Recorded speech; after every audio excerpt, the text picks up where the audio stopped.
Аспарух. Искам да ми кажете една 5-буквена дума. Ами мисля, че е п***ка. Много хубаво мислиш, Аспарухчо. Ама защо всички трябва да ти чуваме мислите?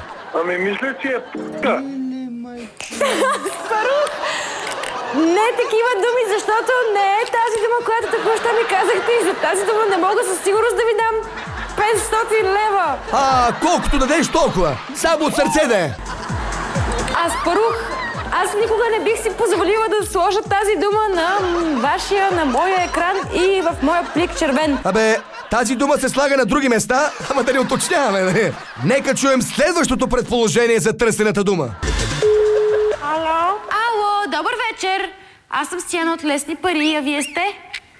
Аз се казвам Роза. Роза, вие имате ли 18 години? Аз съм да повече доста. Добре, извинявайте, Искам да кажа думата. Кажете ми думата. Може ли вече? Ей, голям зор да я кажа тази дума, бе! Искам да кажа думата.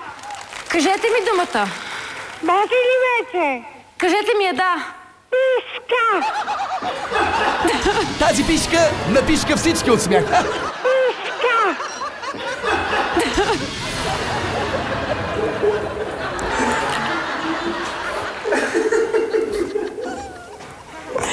Роза, съжалявам, Роза, не е тази дума.